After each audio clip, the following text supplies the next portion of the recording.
قبر کے حوالے سے اور حشر کے حوالے سے۔ قبر کے حوالے سے فرمایا گیا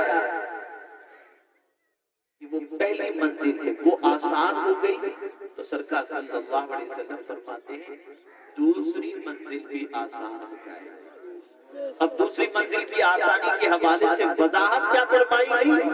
وضاحت یہ فرمائی گئی اگر قیامت میں کسی کو روک لیا گیا تو اس کے لیے مسئلہ، اور اگر کسی سے کچھ پرسش نہیں ہو رہی، روکا نہیں گیا، تو اس کا بیڑا پار ہو جائے گا۔ اسی لیے اللہ کے رسول صلی اللہ علیہ وسلم نے اس پہلی منزل جو قبر والی ہے، اس منزل کی آسانی کے عمل بتائے۔ اس قبر کے اندر ہونے والے اعمال، ہونے والے عذاب کے سلسلے میں جن اعمال کی بنیاد پر عذاب ہوں گے اس کا تذکرہ حضور نے فرمایا تاکہ یہ منزل آسان ہو جائے۔ آقا کریم صلی اللہ علیہ وسلم ارشاد فرماتے ہیں قبر کی تنگی اور محشر کی تنگی اور دنیا کی تنگی، سب جگہ کی تنگی، زمین کے اوپر کی تنگی، زمین کے اندر کی تنگی، میدان محشر کی تنگی، اگر ان ساری تنگیوں سے کوئی نجات چاہتا ہے، میرے آقا صلی اللہ علیہ وسلم نے فرمایا روزانہ سورہ مزمل کی تلاوت، سب تنگیاں اس کی دور ہو جائیں، سب تنگیاں دور ہو جائیں۔ قبر کے سوال و جواب سے بچنا چاہتا ہے تو فرمایا گیا سورہ ملک کی تلاوت روزانہ رات کو کرے، قبر میں اس سے کوئی سوال نہیں، بغیر سوال و جواب جو اسے جنت مل جائے جو روزانہ رات کو سورہ ملک کی تلاوت کرے۔ مولا علی کرم اللہ تعالی وجہہ الکریم ارشاد فرماتے ہیں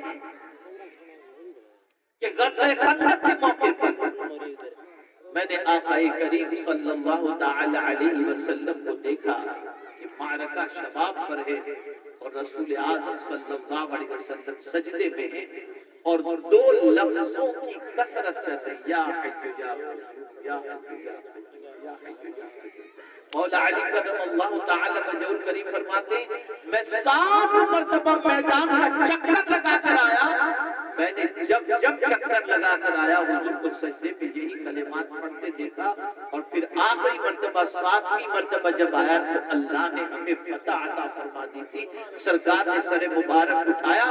اب مولا علی کرم اللہ تعالی وجہ الکریم کیا فرماتے ہیں؟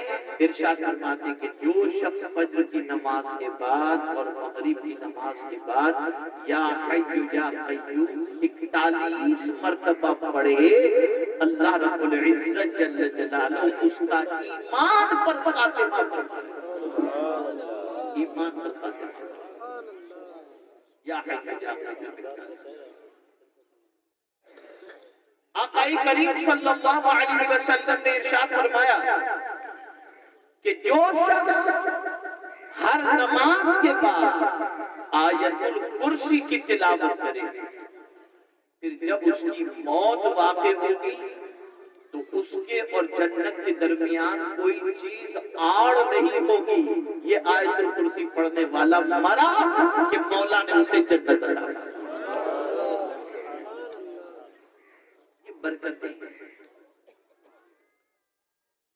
رسول گرامی وقار صلی اللہ تعالی علیہ وسلم نے اسی لیے ارشاد فرمایا کہ قبرستان جب جاؤ تو جانے کے بعد مرحوم کے لیے سورہ یاسین شریف کی تلاوت کرو، اور جو شخص کسی مرحوم کی قبر پر قبر کے پاس کھڑے رہ کر کے یاسین شریف کی تلاوت کرتا ہے اور مرحوم کو ایصال ثواب کرتا ہے تو اللہ تعالیٰ اس مرحوم کو تو اس کا فائدہ عطا فرماتا ہے، بلکہ اللہ تعالیٰ پڑھنے والے کو قبرستان کے سارے مردوں کی جتنا ثواب بھی اس کو عطا فرما دیتا ہے۔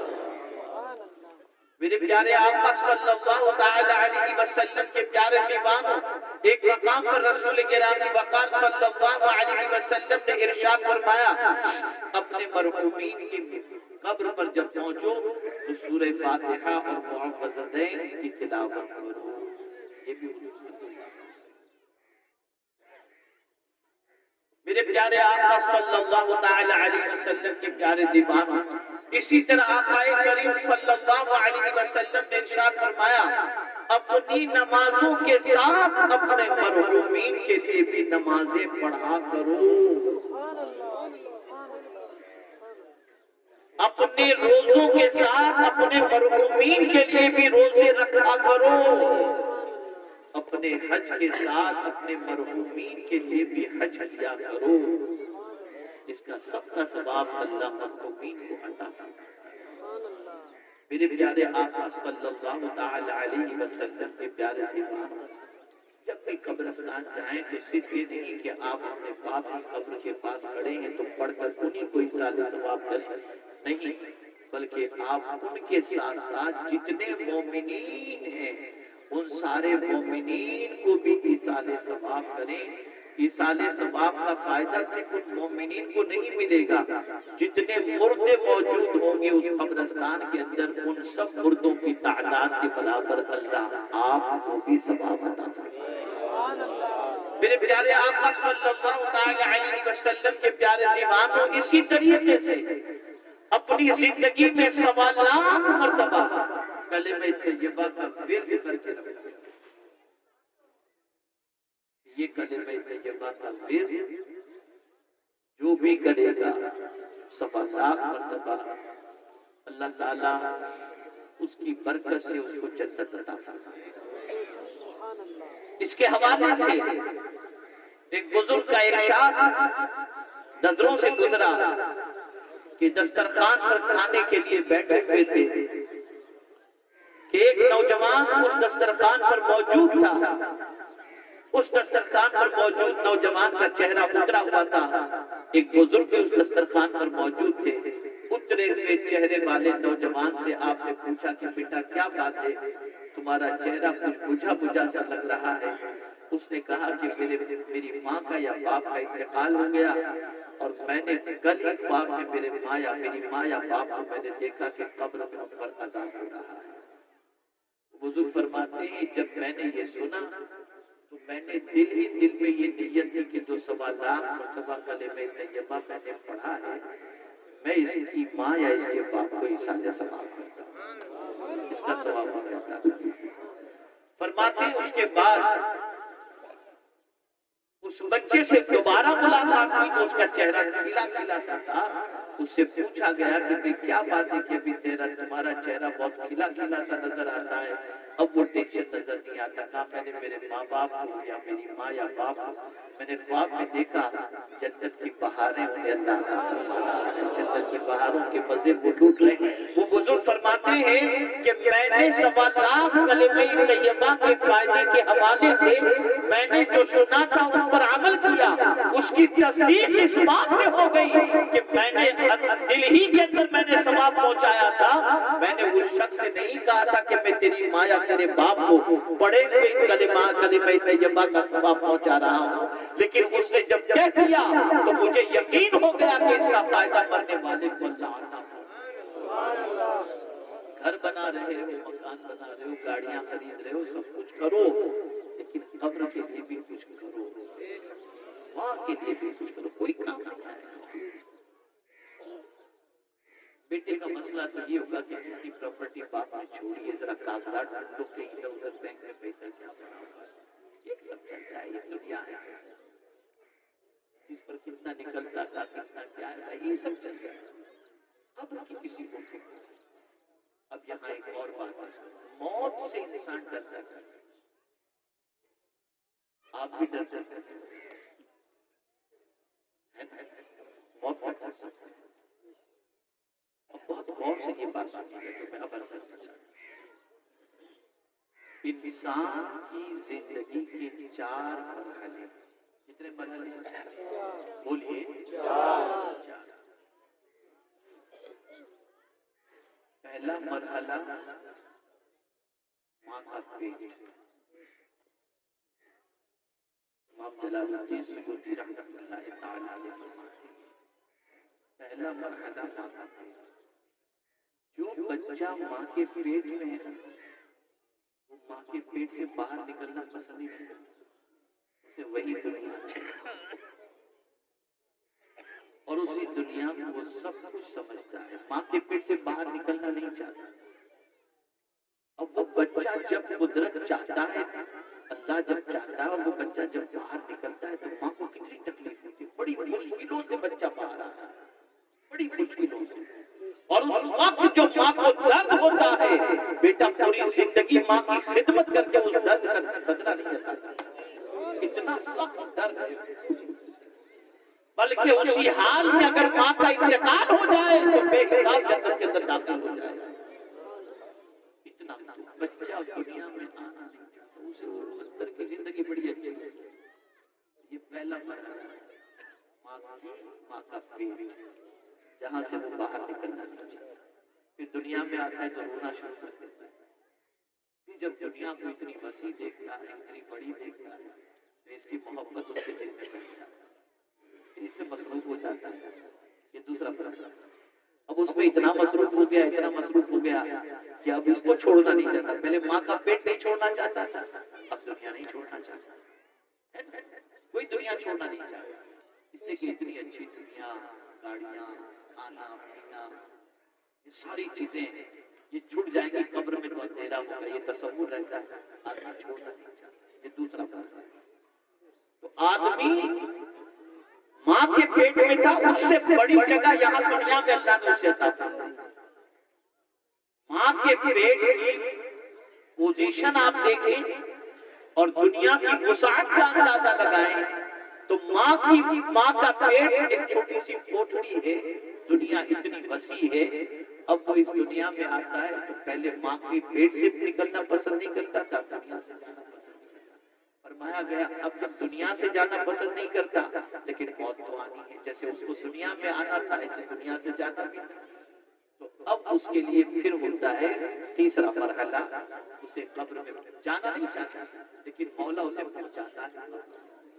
بلکہ بخاری شریف کی حدیث بتاؤں، سید صاحب سنیے غور سے، بخاری شریف کی حدیث، اللہ رب العزت جل جلالہ اپنے بندوں پر اتنا مہربان، بندوں کی تکلیف یا بندوں کو وہ تکلیف دینا ہی نہیں چاہتا۔ حدیث شریف میں ہے کہ مجھے سب سے زیادہ تردد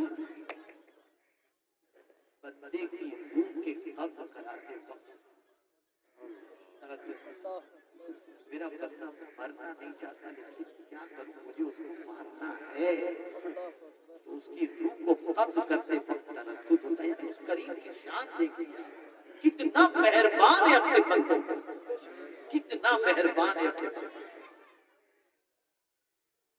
تو بندہ موت کی وادیوں سے گزرتا ہے، اب جب قبر میں چلا جاتا ہے تو قربان جائے، مومن کے لیے جنت کی کھڑکی کھول دی جاتی ہے اور جنت کے باغوں میں سے ایک باغ اس کی قبر بن جاتی ہے۔ تو پہلے ماں کا پیٹ چھوڑنا نہیں چاہ رہا تھا، پھر دنیا چھوڑنا نہیں چاہتا، پھر قبر میں، اور اسی کے حضور صلی اللہ علیہ وسلم فرماتے ہیں کہ مومن سے کہا جائے گا اس طرح سو جا جیسے دلہن سوتی ہے، یعنی کوئی ٹینشن نہیں، آرام سے سو جا۔ تو اب جب وہ قبر میں پہنچتا ہے تو کہتا ہے اب مجھے یہاں سے نہیں،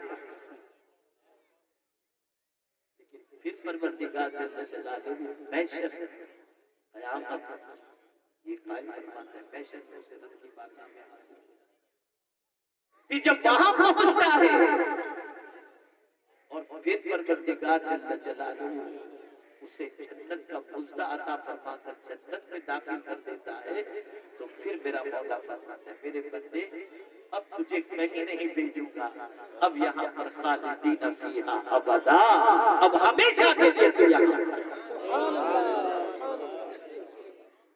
تو یہ جو مرحلے ہیں اسے سمجھیں، ہمیں موت اس کے لیے اچھی نہیں لگتی کہ ہم قبر کو وہی اتنی ہی جگہ سمجھتے، اتنی نہیں ہے۔ اور سب سے بڑی چیز یہ ہے کہ اعلیٰ حضرت عظیم البرکت امام عشق و محبت کہتے ہیں جان دے دو وعدہ دیدار پر، نقد اپنا دام تو ہی جائے۔ میرے پیارے آقا صلی اللہ تعالی علیہ وسلم کے پیارے دیوانوں، ایک بار مجھے قبر کی تاریخی بہت یاد آئی اور میں اس کے بارے میں سوچنے لگا، مجھے اعلیٰ حضرت عظیم البرکت کے ایک شعر نے کافی پسند کیا۔ کافی تسلی دی اور ایسا لگا کہ موت کا تو استقبال کرنا چاہیے، ڈرنے کی کوئی ضرورت نہیں۔ اللہ ایمان پر ہم سب کو موت نصیب، قبر میں لہرائیں گے تا حشر چشمے جلوہ فرما ہوگی جب طلعت رسول اللہ۔ اب جب قبر میں رسول اعظم صلی اللہ علیہ وسلم تشریف لانے والے ہیں اور یقیناً تشریف لائیں گے تو پھر ہم کو ٹینشن کس چیز کا؟ ٹینشن کس چیز کا؟ جب آقا زمین کے اوپر ہمیں کام آ رہے ہیں اور قبر میں بھی کام آئیں گے اور محشر میں بھی کام آئیں گے، ہمیں فکر کس بات؟ میرے پیارے آقا صلی اللہ تعالی علیہ وسلم کے پیارے دیوانوں، یہ بات اچھی طریقے سے ذہن میں رکھیں کہ اس دنیا میں ہم آئے ہیں اس دنیا کی تیاری کرنے کے لیے۔ دنیا میں اتنے مصروف نہ ہو جاؤ کہ آخرت فراموشی کے شکار ہو جاؤ اور اپنے لیے آخرت کی کوئی تیاری نہ کرو، نیکیاں کرو، اللہ کی بندگی کرو، اللہ کے رسول صلی اللہ علیہ وسلم کی اطاعت کرو اور اپنے لیے آخرت کے لیے سرمایہ جمع کرو کہ میرے پیارے آقا صلی اللہ علیہ وسلم کے پیارے دیوانوں، یوم یفر المرء من اخیہ، قرآن کہہ رہا ہے قیامت کے دن بھائی بھائی سے بھاگے گا، باپ بیٹے سے بھاگے گا۔ وہ ماں جو اپنے بچے کی تکلیف برداشت نہیں کرتی، وہ ماں کا معاملہ بھی قیامت میں یہ ہوگا کہ وہ چاہے گی کہ فدیے میں میں اپنے بیٹے کو دے دوں، مولا میرے بیٹے کو جہنم میں ڈال دے کہ مجھے جنت میں ڈال۔ یہ قیامت میں ماں کی سچویشن ہے، یہ سچویشن ہے۔ تو اے رسول گرامی وقار صلی اللہ تعالی علیہ وسلم کے پیارے دیوانوں، دنیا میں اتنے مست نہ ہو جاؤ، اتنے مصروف مت ہو جاؤ کہ آخرت کی غفلت اور آخرت کی فکر دل و دماغ سے اوجھل ہو جائے۔ ہمیشہ آخرت کو پیش نظر رکھو۔ میں یہاں پر بڑی پیاری بات آپ کے سامنے ایک بزرگ تھے، بزرگ نے اپنے بیٹے کی تربیت کے لیے اپنے بیٹے سے میرے بیٹے دن میں جو بھی تم کچھ کرو، نیکی یا گناہ، تم رجسٹر میں لکھ لو، جو بھی تم سے، اور رات کو مجھے پڑھ کر سنا۔ جو بھی کام تم دن میں کرو، نیکی یا گناہ، تم رجسٹر میں نوٹ کر لو اور رات کو مجھے پڑھ کر سنا۔ رات میں بیٹا آیا، آتے ہی اپنے باپ سے کہتا ہے ابا مجھے آئندہ کے لیے کہا۔ باپ نے فرمایا کہ بیٹا کیا ہوا؟ تو نے لکھا جو کچھ میں نے کہا تھا وہ سب کہا؟ میں نے کہا سنا؟ ابا سنا نہیں کتنا غلطیاں بھی ہوئی ہیں جسے میں نے نوٹ کر دیا، لیکن ہمت نہیں ہے کہ آپ کے سامنے میں اس کو سناؤں۔ ابا مجھے آئندہ یہ لکھنے کے لیے آپ کو فرمائیے گا۔ تو وہ بزرگ فرماتے بیٹے میں سننا بھی نہیں چاہتا اور آئندہ لکھنے کے لیے بھی نہیں بولتا، میں تو صرف تیری تربیت کے لیے تجھے کہا تھا۔ ذرا میرے بیٹے بتا، آج تیرے باپ کے سامنے تیرا اعمال نامہ سنانے میں تجھے ڈر لگ رہا ہے، قیامت میں قرآن کہتا ہے کہ اقرا کتاب، رب فرماتا ہے کہ قیامت میں رب فرمائے گا اپنا اعمال نامہ پڑھ، تو مجھے بتا خدا کے سامنے تو اپنا اعمال نامہ کیسے